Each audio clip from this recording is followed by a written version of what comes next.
제가 지나간 주에는 모리시마 미치오라고 하는 일본의 경제학자가 지은 일본은 왜 망하는가라는 책과 일본은 왜 성공하였는가라는 그런 책을 좀 읽고 싶은 그런 마음이 들어서 그래서 좀 사서 대부분 읽었습니다. 제가 그 책을 읽은 그 이유는 지금 여러분이 아시다시피 지금부터 한 20년 전에는 일본의 모든 제품, 소니, 파나소닉, 도시바, 여러분이 잘 알고 있는 그런 회사들이 전 세계를 주름잡고 정말 전 세계 어디 나가도 자동차도 그렇고 다 일본 것이 좋다고 그러댔는데 지금 이제 한 20년이 지난 이 시점에 와서 보니까 거의 모든 분야에서 한국의 모든 제품이 일본의 것을 능가하게 되고 일본이 지난 한 10년, 15년 동안 장기 침체에 빠져서 그래서 지금 나라가 굉장히 좋지 않은 그런 상태에 있거든요. 이런 것들을 가만히 보면서 앞으로 우리나라는 어떻게 될 것인가 여기에 좀 관심이 있어서 그래서 일본의 그 경제학자가 사회 경제적인 그런 그 측면을 보면서 일본의 그런 역사와 더불어 왜 일본이라고 하는 나라가 성공을 했고 또 왜 일본이라고 하는 그런 나라가 2050년도에는 완전히 패망할 수밖에 없는가라고 하는 것을 이렇게 구체적으로 이유를 들어가면서 적어놓은 그러한 책을 읽으면서 많은 그러한 그 느끼는 바가 있었습니다. 그분이 이야기하는 거의 초점은 뭐냐 하면 정신력이 약화가 되면 그 나라가 살지 못한다는 거예요. 그러면 대부분의 나라에서는 그 정신력 강화를 위해서 윤리와 도덕교육 같은 걸 이제 하는데 저희는 그러한 정신력이 그런 데서 온다고 믿지는 않습니다.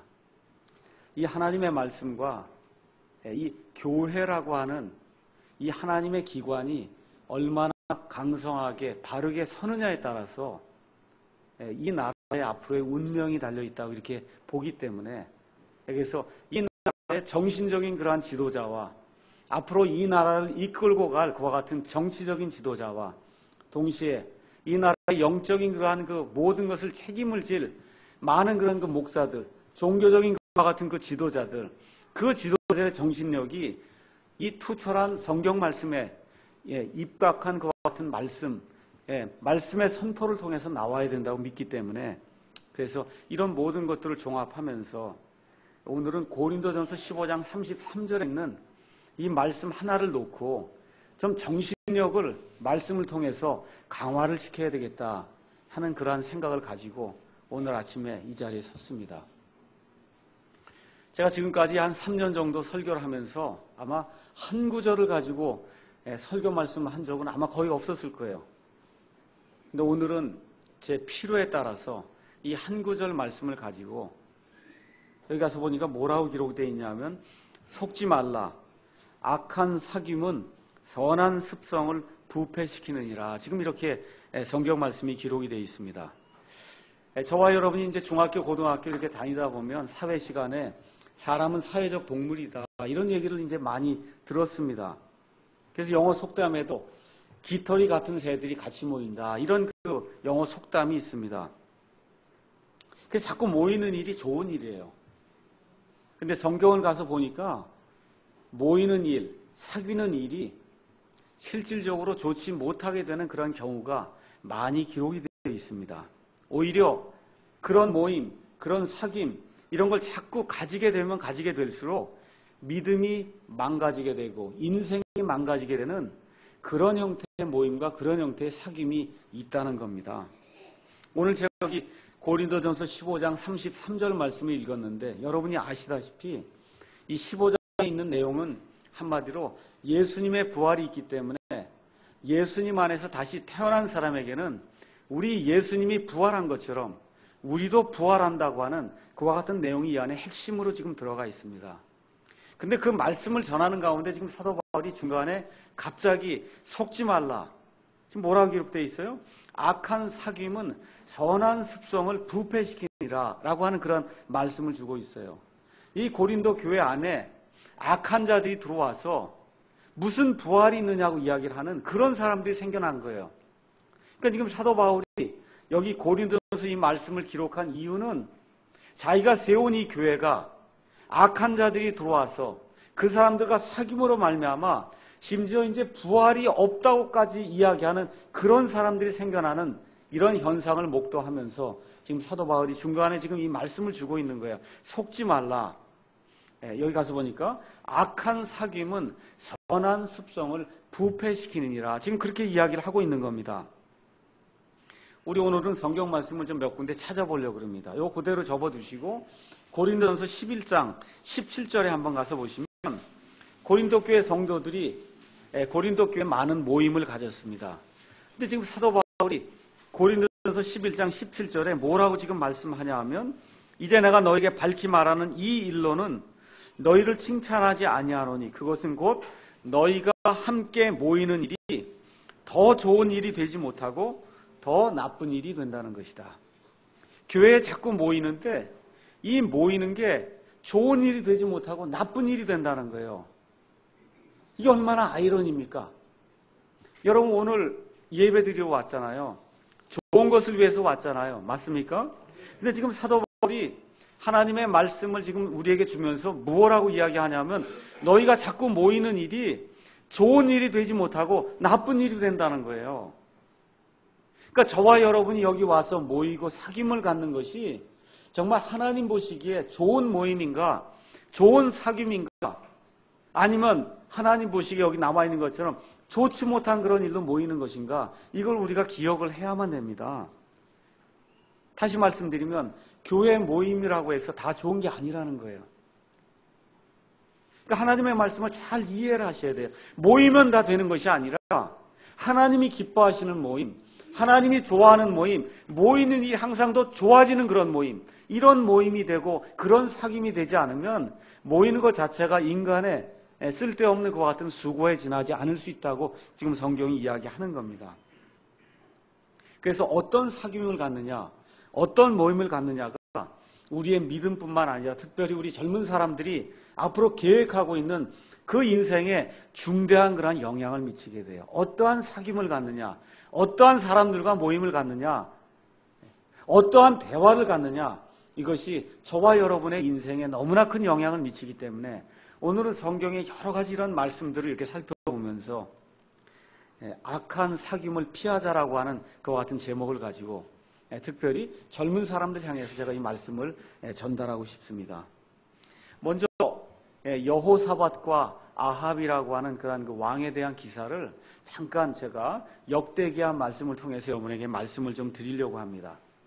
여러분이 열왕기하, 열왕기상, 또 역대기하, 역대기상 이 말씀을 읽으면 그 안에 특별히 열왕기상하에는 북왕국 이스라엘과 남왕국 유다의 말 그대로 여러 왕들의 일대기가 그 안에 기록이 되어 있어요.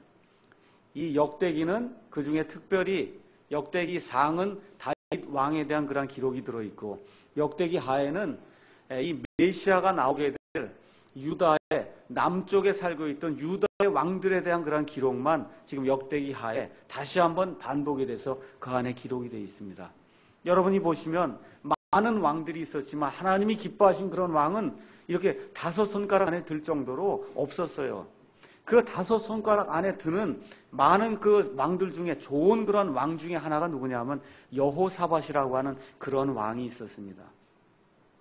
여호사밧이 어느 시대에 살았냐면 북왕국 이스라엘에 가장 사악한 왕이 있었어요. 그 왕이 아합이라고 하는 왕이에요. 그 아합이라고 하는 왕이 북왕국 이스라엘을 다스릴 때 이 남왕국 유다에는 여호사밧이라고 하는 그런 왕이 다스리고 있었습니다. 우리 다 같이 역대기하 17장에 있는 말씀을 가서 한번 잠깐 보도록 하겠습니다. 역대기하 17장에 이제 들어가서 보시면 1절에 아사의 아들 여호사밧이 그를 대신하여 아사를 대신하여 통치하고 이스라엘을 향해 자기 세력을 강화하며 이 북왕국 이스라엘이 침범하지 못하도록 세력을 강화하면서 많은 수비 도시들을 만들고 정말 이 수비력을 강화하는 그와 같은 내용이 이제 기록이 되어 있습니다. 이 여호사밧이 6절 말씀을 가서 보니까 뭐라고 기록이 되어 있냐면 그가 주의 길들 안에서 마음이 고무가 되매 유다에서 산당들과 작은 숲들을 제거하였다. 하나님이 미워하시는 우상들을 섬기는 이 산당들과 작은 숲을 제거했다는 거예요. 이게 쉬운 일이 아니에요. 많은 백성들이 가서 우상을 숭배하고 있는데 그걸 제거하려고 하니까 이게 쉽지 않아서 대부분의 왕들이 그걸 못했습니다. 그런데 이 하나님의 말씀 안에서 그의 마음이 고무가 될 때 이건 도저히 안 되겠다 해서 참지 못한 그런 마음이 생겨서 이 산당들을 제거하고 이 우상들을 제거하는 그와 같은 일들을 이 여호사밧이 단행하게 됩니다. 7절에서 또 9절 가서 보니까 하나님의 말씀이 없이는 이 백성이 제대로 살 수가 없구나 해서 이 하나님의 말씀을 제대로 가르칠 수 있는 사람들을 유다의 각 도시에 보내서 그래서 하나님의 말씀을 가르치고 하나님의 말씀 안에서 살 수 있도록 백성들을 훈련시키는 그런 모습이 그 안에 이제 기록이 되어 있습니다. 이렇게 하다 보니까 10절에 가서 무슨 말씀이 또 나오냐면 주변에 있는 많은 사람들에게 하나님의 두려움이 임했다는 거예요. 여호사밧의 영토를 침범할 수가 없는 거예요. 이걸 가만 보니까 하나님께서 여호사밧이라고 하는 이런 왕과 함께하는 것이 주변 사람들에게 보이기 시작한 거예요. 그래서 하나님의 두려움이 그 모든 민족들이 임하게 되니까 여호사밧은 강성하게 되고 다른 주변의 그런 민족들은 꼼짝 못하게 되는 그런 일들이 발생하게 됐다. 성경이 그렇게 이야기하면서 그 이후에 여호사밧이 많은 재물을 소유하고 부유하고 강성한 자가 됐다. 성경이 지금 그렇게 기록을 하고 있습니다. 그래서 17장에는 좋은 말씀들이 이제 기록이 되어 있어요. 근데 이제 18절 이제 말씀을 읽어보도록 하겠습니다. 18장 1절 말씀을 다 같이 읽겠습니다. 이제 여호사밧이 많은 재물과 명예를 소유하고 아합과 인척 관계를 맺었더라. 이제부터 문제가 시작이 되는 거예요. 하나님이 제일 미워하는 게 지금 아합이거든요. 아합의 아내 이세벨이거든요. 하나님을 극도로 대적하는 그런 바알의 제사장들을 데려다가 하나님을 대적하는 일에 아합처럼 그렇게 악하게 한 그런 왕이 없었어요. 근데 어찌된 일인지 이 여호사밧이라고 하는 하나님의 이 선한 왕이 아합과 인척 관계를 맺었다는 거예요. 뗄래야 뗄 수 없는 그런 관계를 맺었다는 겁니다. 이런 악한 일이 있어서는 안 되는데 선한 사람의 삶 속에 지금 이런 삶이 있었다는 겁니다. 자, 이러는 가운데 어떤 일이 생겼냐 하면 아합이 이제 북쪽에 있는데 그 북쪽 위에 있는 나라가 시리아라고 하는 그런 나라가 있어요. 그래서 시리아라고 하는 나라하고 이 이스라엘의 저 오른쪽에 가서면 라못 길르앗이라고 하는 그러한 도시가 있는데 여기서 지금 아합 왕하고 시리아 왕하고 지금 이렇게 싸움을 하고 있는 겁니다. 이럴 때 여호사밧이 아합을 이제 도와주기 위해서 거기 갔는데 아합이 이야기하는 거예요. 여호사밧 왕이야 나와 함께 라못 길르앗에 가서 이 시리아 사람들과 함께 싸우시겠습니까? 왕이 나를 도와주고 나와 함께하면 우리가 이길 겁니다. 그렇게 얘기하니까 여호사밧이 뭐라고 얘기하냐면 당신의 말들이 내 말들과 같으며 내 말이 당신의 말들과 같고 내 군사가 당신의 군사와 같습니다. 하고는 아합과 함께 어디로 올라가요? 라못 길르앗이라고 하는데 올라가서 드디어 이제 싸움이 벌어진 겁니다. 근데 어떤 일이 발생해요? 시리아 사람들이 이 여호사밧을 보고는 여호사밧을 향해 저 사람이 이스라엘 왕이다 하고는 이 여호사밧을 향해 그냥 화살을 쏘기 시작하는 겁니다. 아합은 지금 딴 데가 있고 지금 누가 지금 변을 당하냐면 지금 여호사밧이 변을 당하는 거예요. 그래서 여호사밧이 깜짝 놀래갖고 큰 소리를 외치는 거예요.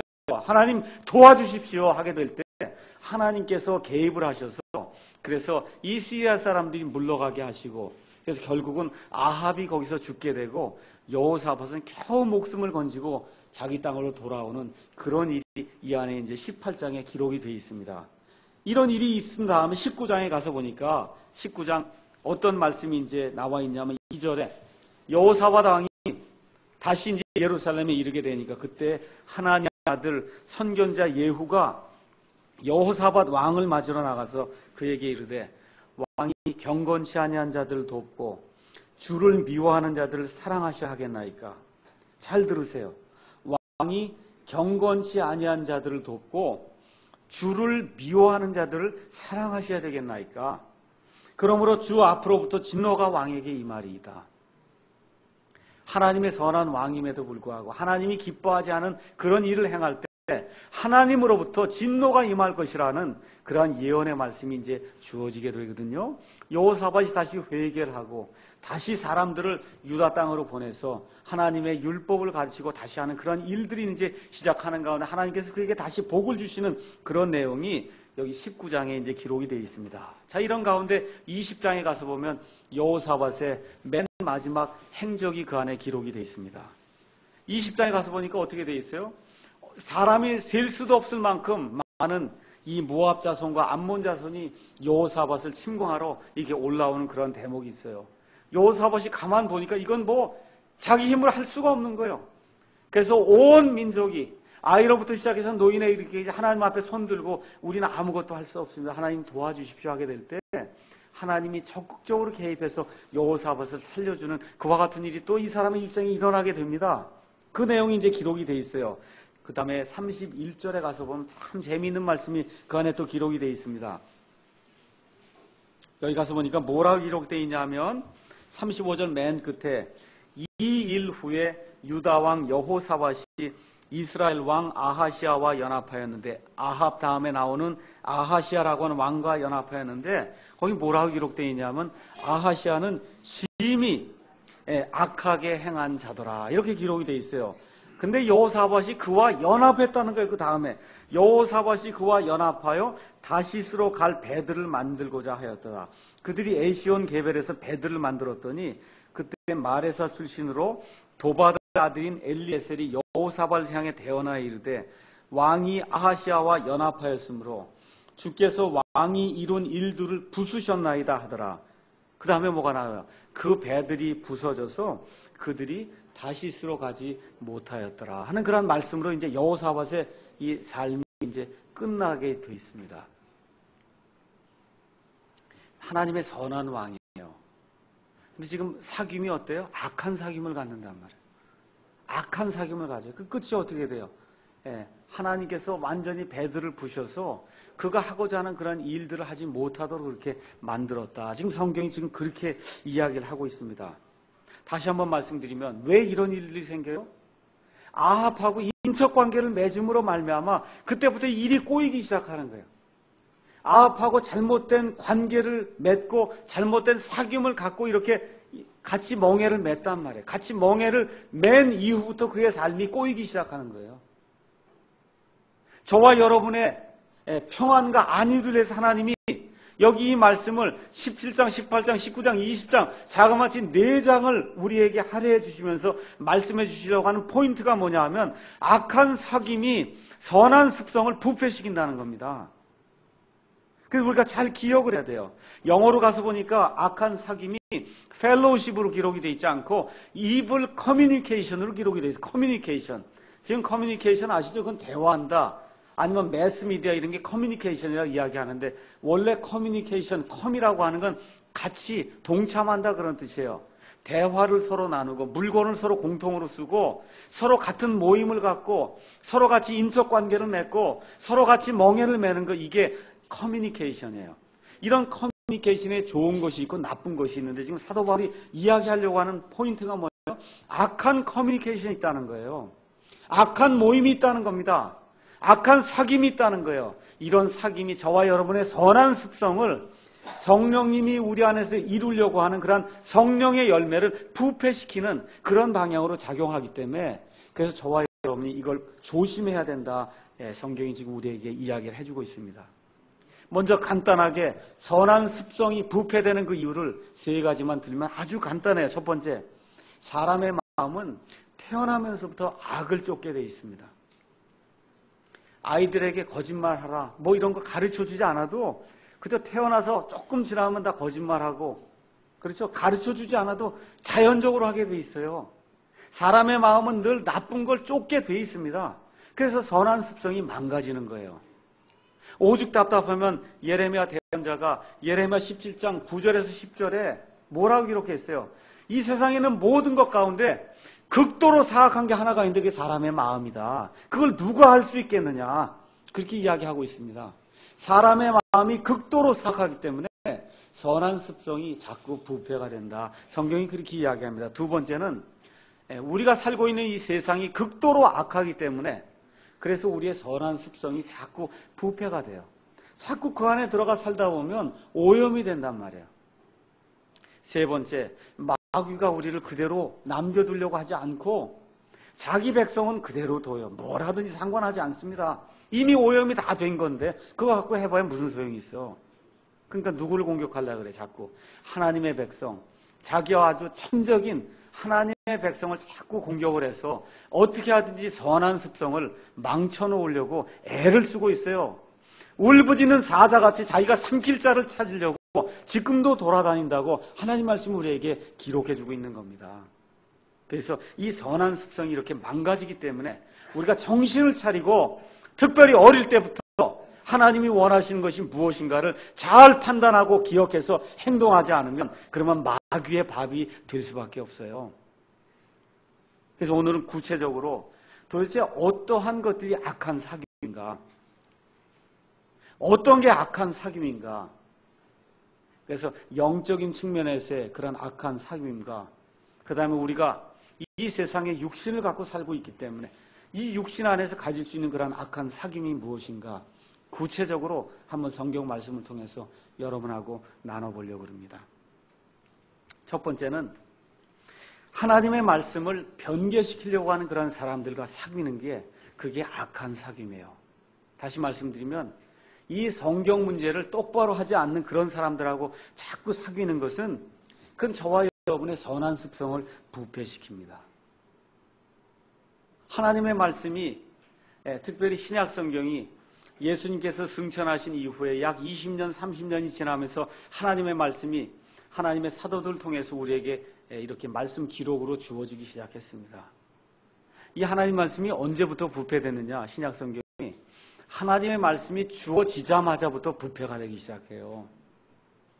제 말이 아니에요. 한번 가서 성경 말씀 찾아보겠습니다. 고린도후서 2장 17절 말씀을 살펴보겠습니다. 고린도후서 2장 17절 말씀을 보도록 하겠습니다. 지금 사도 바울이 말씀을 지금 기록을 하면서 뭐라고 이야기하냐면 우리는 하나님의 말씀을 부패시키는 많은 사람들 같이 아니하다. 그 얘기를 하고 있어요. 이 얘기는 무슨 얘기냐면 이미 사도 바울 당시에 하나님의 말씀을 부패시키는 자들이 있었다는 거예요. 하나님의 말씀을 변개시키려고 하는 그런 사람들이 있었다는 겁니다. 그래서 저와 여러분의 모임이나 저와 여러분의 사귐이 이런 사람들과의 사귐이 돼서 하나님의 말씀의 이 권위를 약화시키는 그런 쪽으로 우리를 이끌고 하는 그런 사귐 속에 저와 여러분이 자꾸 빠지게 되면 그럼 저와 여러분의 선한 습성이 부패가 된다. 성경이 지금 그렇게 이야기를 하는 겁니다. 하나님께서 이 내용을 너무나 잘 아시기 때문에 하나님의 모든 말씀을 마감을 하시면서 요한계시록 22장 18절에서 19절에 하나님의 말씀을 가지고 장난을 치고 부패시키는 이와 같은 사람들에게 하나님께서 엄중한 그런 경고의 말씀을 우리에게 주시면서 성경 말씀을 마감을 하고 있습니다. 제가 여러분을 대신해서 읽어드리겠습니다. 내가 이 책의 대언의 말씀들을 듣는 모든 사람에게 증언하노니 만일 어떤 사람이 이것들에다가 더하면 하나님께서 이 책에 기록된 재앙들을 그에게 더하실 것이요 만일 어떤 사람이 이 책에 이 대언의 책의 말씀들에서 빼면 하나님께서 생명책과 거룩한 도시와 이 책에 기록된 그 모든 것들로부터 그의 몫을 그의 부분을 제거하시겠다고 하나님이 엄중하게 경고를 우리에게 주셨어요. 그러니까 저와 여러분이 앞으로 살다 보면 여러 종류의 그런 사람들을 사귀고 다른 교회 사람들도 사귀고 다 사귈 수 있습니다. 예수 그리스도 안에서 형제 자매가 된 사람들이 우리 교회 외에도 많이 있기 때문에 얼마든지 사귈 수 있습니다. 여러분이 좋은 책들 생명의 말씀사를 통해서 여러 가지 그러한 그 책들을 통해서 여러분이 접할 수 있어요. 접하는데 하나님의 말씀이 틀렸다고 그러고 이게 틀렸다고 그러고 이게 맞는다고 그러고 이렇게 하면서 하나님의 말씀을 고치려고 하고 빼려고 하고 더하려고 하는 그런 사람이 있으면 좋은 부분만 받고 나머지는 버려야 돼요. 쓰레기통으로 버려야 됩니다. 이런 사람들하고 자꾸 사귀게 되면 그러면 어떻게 돼요? 나의 선한 습성이 부패가 돼서 나도 그 사람처럼 하나님을 온전히 신뢰하지 못하는 그런 약한 믿음의 소유자가 될 수밖에 없다는 겁니다. 지난 한 20년 이상 킹제임스 성경 이 번역을 하고 알리는 그런 사역을 하면서 정말 여러 종류의 킹제임스 성경을 사랑한다고 하는 사람들 제가 만났습니다. 근데 다 킹제임스 성경을 믿는다고 하는데 가서 이게 구체적인 내용을 가서 들어보면 킹제임스 성경을 믿는 게 아니에요. 이런 답답한 일이 있어요. 다 믿는 줄 알고 이렇게 가서 얘기를 나누다 보면 끝에 가니까 어떻게 옆으로 빠져나가더라고요. 옆으로 빠져나가요. 나쁜 사람이란 얘기가 아니에요. 제가 말씀드리는 것은 이런 사람들하고 자꾸 사귐을 갖고 모임을 가지면 여러분도 가다가 3000% 빠지게 된단 말이에요. 옆으로. 하나님이 원하시는 그 목표를 향해서 끝까지 나가야지. 가다가 옆으로 빠지면 어떻게 돼요? 사도 바울이 얘기한 것처럼 대만은 현재 이 세상을 사랑해서 나를 버리고 떠났다고 성경이 기록되는 이런 사람이 되면 열심히 신앙생활하고 했는데 마지막에 하나님의 평가가 너는 쭉 가다가 오른쪽으로 빠졌다고 하면 그 얼마나 슬픈 일입니까? 그렇죠?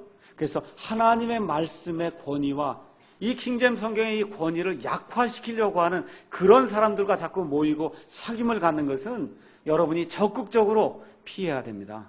여러분의 영혼에 전혀 도움이 되질 않아요. 하나님의 말씀을 내가 이해 못해도 내가 죽은 다음에 하나님께서 내게 이해해 주실 거다 하고 이 기록된 이 말씀을 있는 그대로 이 구약 성경에 기록된 그 말씀을 예수님이 그대로 쓰셨어요. 예수님은 한 번도 이 말씀이 이렇고 저렇고 하신 적이 없습니다. 말씀에 기록된 바 사람이 빵으로만 살 것이 아니요 하나님의 입에서 나오는 모든 말씀으로 살리란 그 말씀 예수님이 그대로 믿고 그대로 행했습니다. 저와 여러분이 이와 같은 믿음을 가져야지 이거를 부인하는 사람들, 인간의 머리를 가지고 하나님이 그걸 어떻게 보존할 수 있느냐 이렇게 이야기하는 사람들하고 자꾸 사귐을 갖고 그런 사람들과 교제를 나누고 책을 읽게 되면 그러면 저와 여러분의 신앙이 정도에서 벗어나서 하나님이 원치 않는 오늘 아까 예로 보여드렸던 여호사밧과 같은 그와 같은 사람이 돼서 그가 경영하려고 하는 것이 하나님이 부수니까 다 부서지는 그런 악한 일이 생긴다는 겁니다. 두 번째는 교리의 부패를 가져오는 자들과 이 사귐을 적극적으로 피해야 돼요. 이건 특별히 교회 문제입니다. 교회. 예수님께서 마태복음 16장 6절에서 12절에 너희는 사두개인들과 바리새인들의 누룩을 피하라고 조심하라고 이야기하고 있어요. 이 누룩이 하나가 딱 들어오면 처음에 이게 조그만데 이게 어떻게 돼요? 온 덩어리를 뜨게 만든단 말이에요. 온 덩어리를 뜨게 만들어요. 그래서 그 중에 무엇을 특별히 조심해야 되냐? 사람들의 명령을 교리로 지키는 이러한 사람들의 것을 우리가 따르면 안 됩니다. 제가 한번 말씀드렸지만 형제교회에서는 나이가 많은 사람이 저보다 나이가 많은 사람이 저보고 자꾸 형님이라 그래요. 아니 이 사람들이 정신이 나간 사람들이 그래 나이가 많은 사람이 저보고 자꾸 형님이라 그러니까 얼마나 이상해요. 이런 것들을 사람의 교리로 만들어 놓고 그렇게 하니까 섬기는 게 아닙니까? 이건 정신 나간 거지 이거 섬기는 게 아니거든요. 예수님을 정상적으로 섬기는 그런 사람들하고 사귀어야 돼요. 정상적으로 여기 나오는 그런 말씀대로 따르는 그런 모임을 가져야지 어떤 사람이 하나를 뭘 만들어 놓고 그 교리로 삼아갖고 따르는 그런 시스템으로 들어가면 저와 여러분의 삶이 피폐해집니다. 정신이 마비가 돼버려요.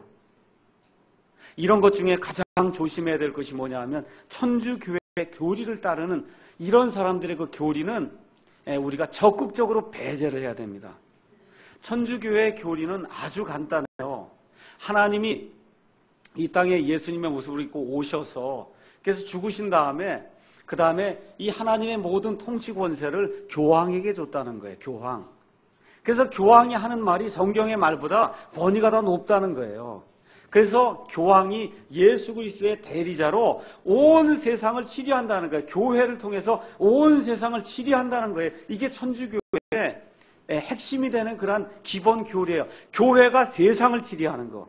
아시겠죠? 이게 교회가 세상을 치리하려고 하다 보니까 교리를 바꿔야 돼요. 그럼 어떻게 교리를 바꿔요? 구약 성경에 나와 있는 그와 같은 하나님의 왕국, 메시아 왕국 이런 왕국을 교회가 다 차지하게 되고 교회가 그 왕국이 되었다고 가르치는 것이 그것이 천주교의 교리예요. 거기서 나온 것이 뭐예요? 무천년설이거든요. 천년왕국 같은 게 어디 있냐는 거예요. 왕국이 없다는 겁니다.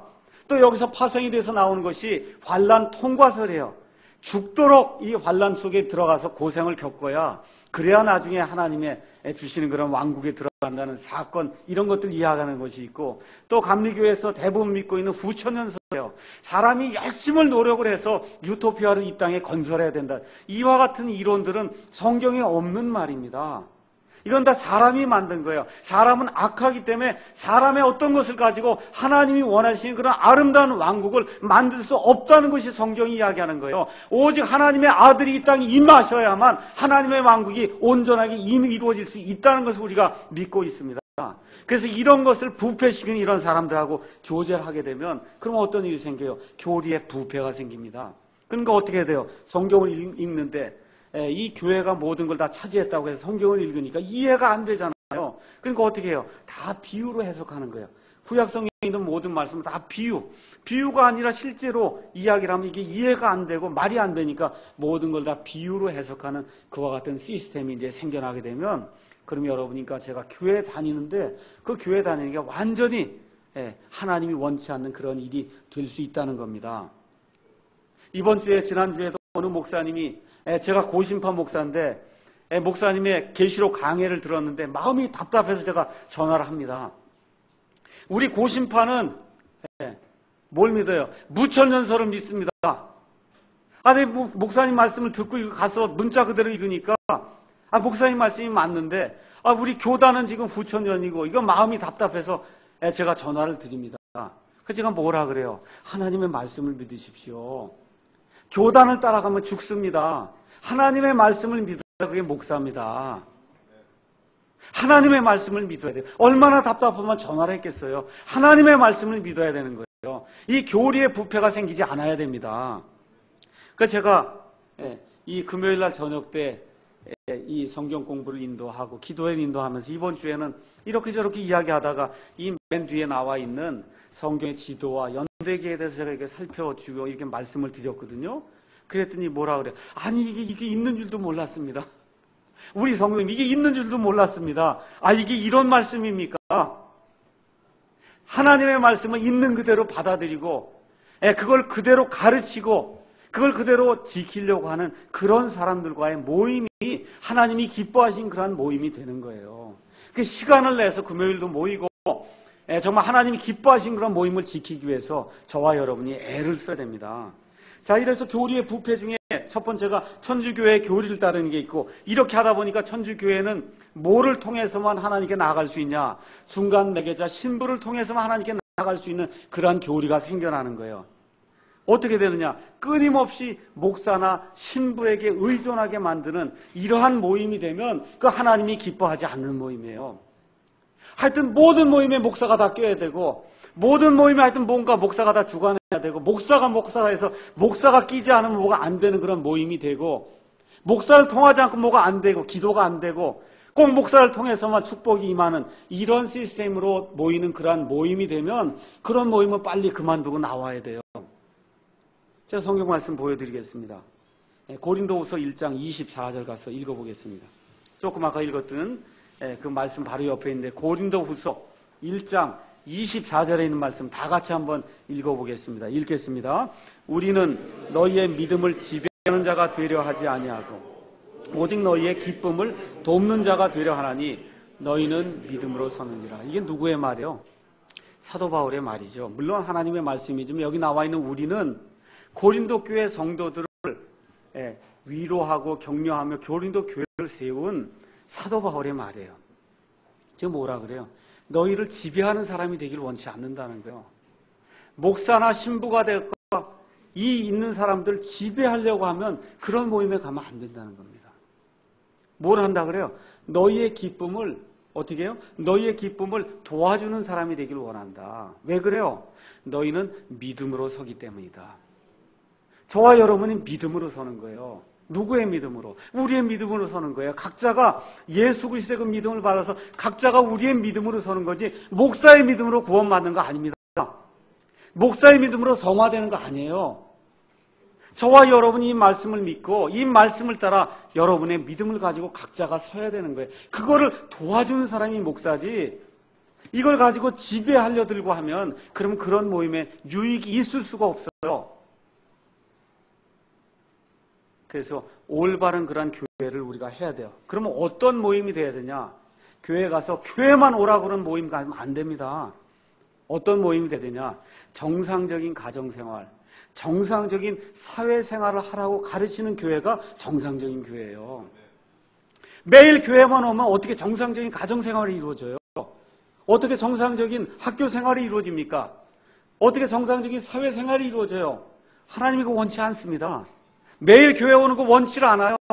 하나님이 원하는 것은 저와 여러분이 세상에 나가서 정상적인 그리스도인으로 살며 정상적인 성령의 열매를 맺는 것이 하나님이 원하는 거예요.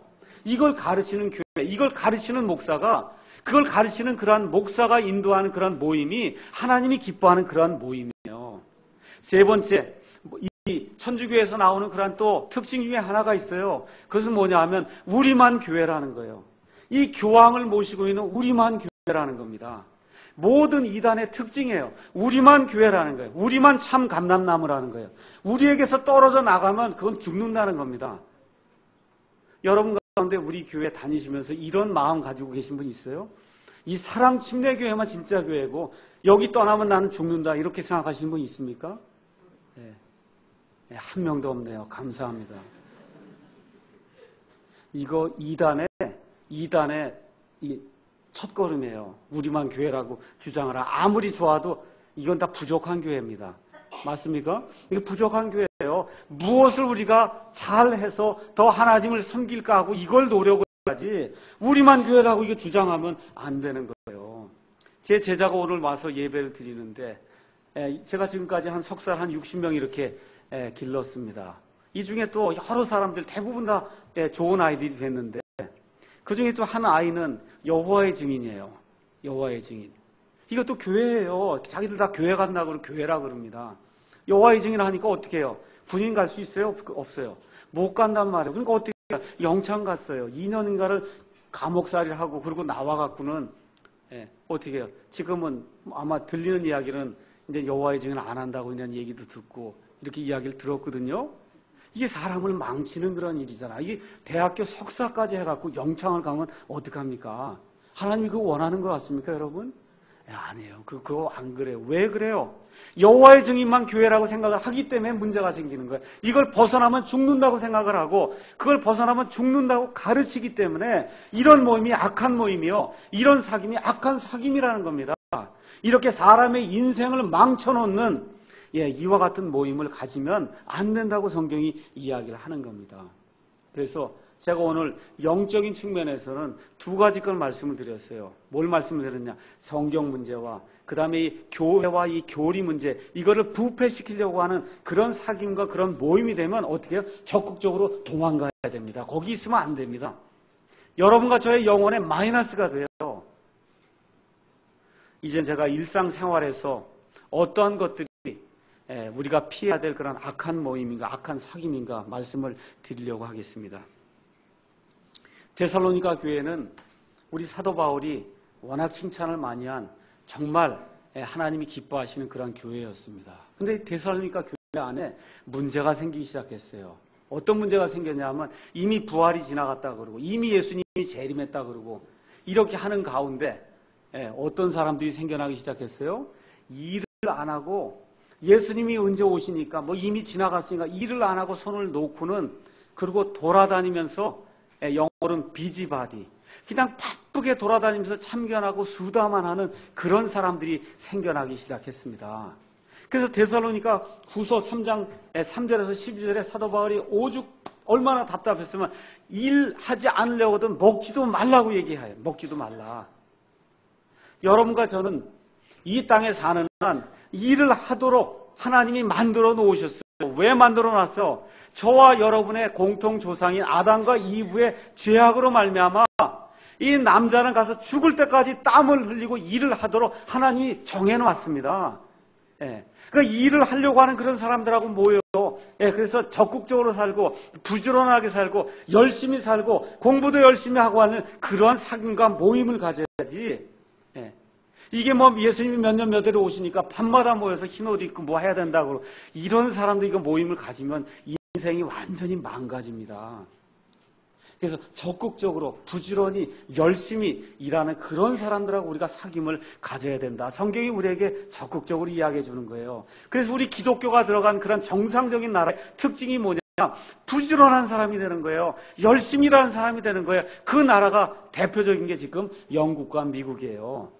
예. 근데 영국 그걸 지금 놓고 있어서 이슬람 국가가 되고 있으니까 완전히 패망의 길로 지금 들어섰고, 지금 미국이 지금 그걸 쫓아서 지금 두 번째 지금 패망의 나라로 지금 전락하고 있는 겁니다.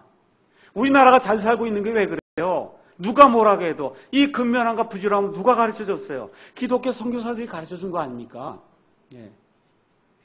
그래서 근면하게 일하려고 하는 그런 사람들하고 사귐을 가져야지, 놀고 먹는 사람들하고 사귐을 가지면 인생이 망가집니다. 믿음이 망가져요. 교회가 망가집니다. 그래서 교회 일도 그렇고 세상 일도 그렇고 열심히 일해서 하나님이 기뻐하신 그런 사람이 돼야 됩니다.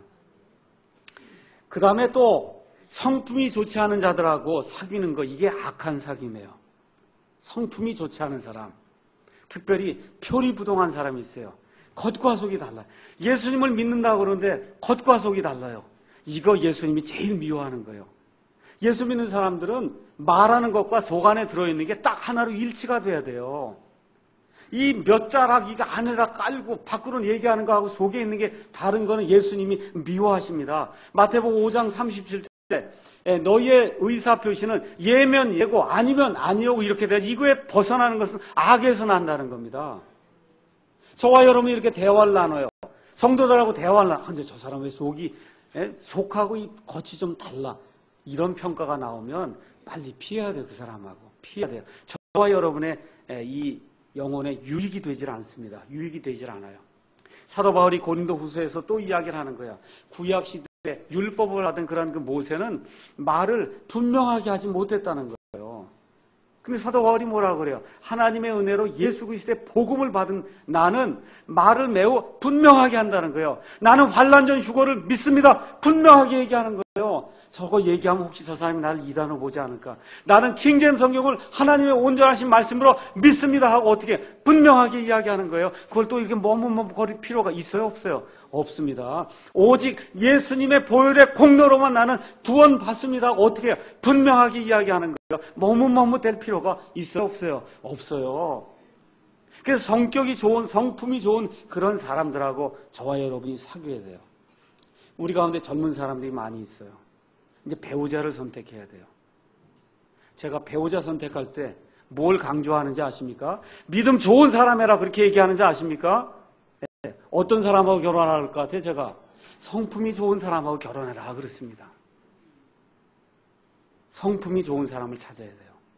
앞으로 이 젊은 아이들 특히 성품이 좋은 사람을 내가 만나야 되겠다고 하나님 앞에 기도를 해야 돼요. 하나님께서 이루어 주실 겁니다. 그 다음에 다섯 번째, 가정을 파괴시키는 자들과의 모임은 악한 모임이에요. 악한 사귐이에요. 디모데후서 전서 1장 10절에서 11절에 가서 보니까 가정을 파괴시키는 자들이 있다는 거예요.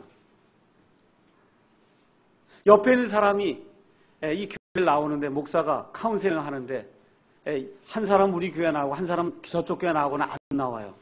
목사님 이거 어떻게 해줬습니까? 그럼 이혼해서 우리 교회 당신 오고 이렇게 카운셀링이 되면 이게 정상적인 거예요? 아니 이거 가정을 파괴시키는 이건 마귀의 사역자예요.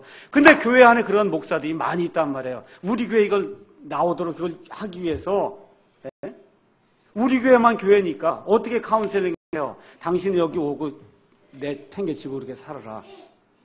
여러분 교회가 중요해요? 가정이 중요해요? 가정이 더 중요한 거예요. 가정이 중요해요. 교회는 같이 못 나와도 뭘 먼저 살려야 돼요? 가정을 살려야 돼요. 가정을.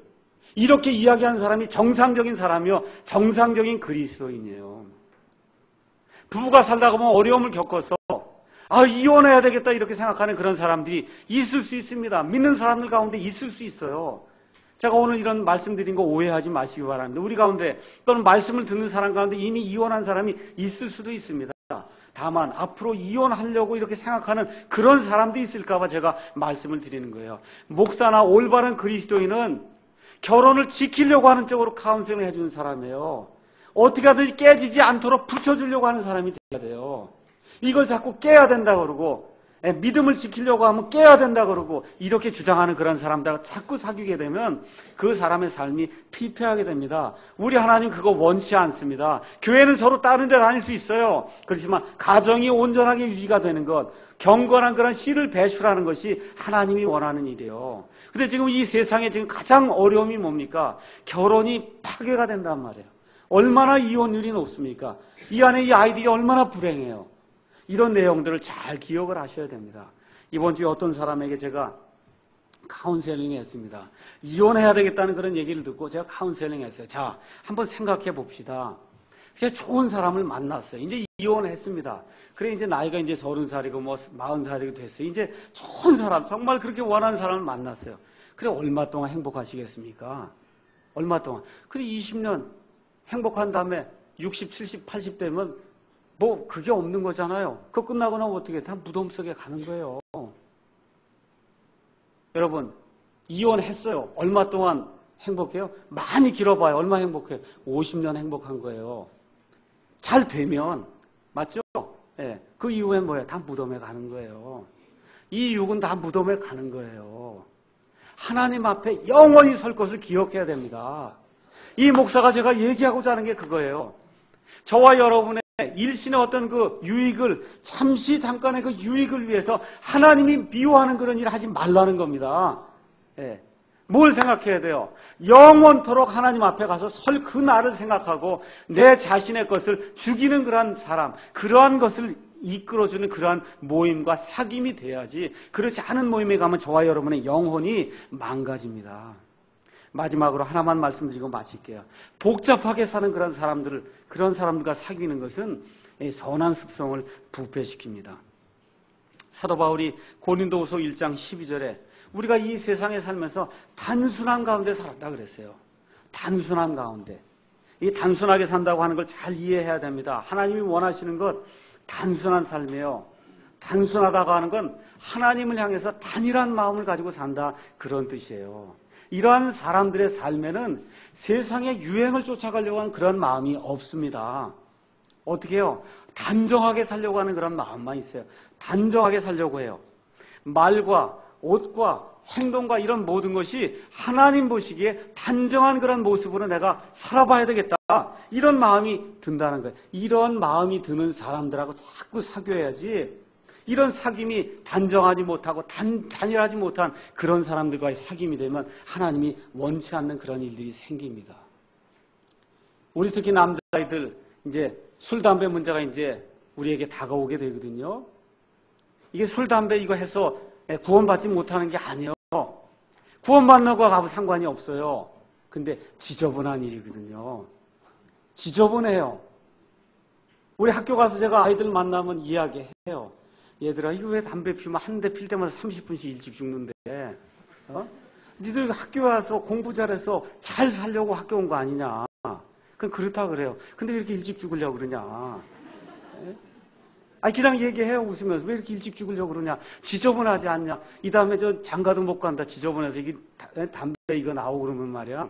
부인들이 싫어하고 애들 싫어하고 그래서 이 결혼 생활이 안 되니까 이제 빨리 집어치우라고 그렇게 이야기하거든요. 예. 지저분한 거예요, 이게. 그러니까 이런 거 지저분한 거, 하나님은 깨끗한 분이잖아요. 맞습니까? 그러니까 깨끗하고 단정하고 단일하고 단순한 그런 삶, 이런 사람들하고 우리가 사귀어야 예수님 안에 기쁨이 있을 수 있는 겁니다. 근데 그러한 일을 언제부터 해야 돼요? 어릴 때부터 해야 되는 거예요. 그래서 우리 아이들에게 오늘 자녀 교육도 우리가 어떻게 시켜야 될 것인가 우리가 한번 의논하려고 오후에 모임을 갖는 겁니다.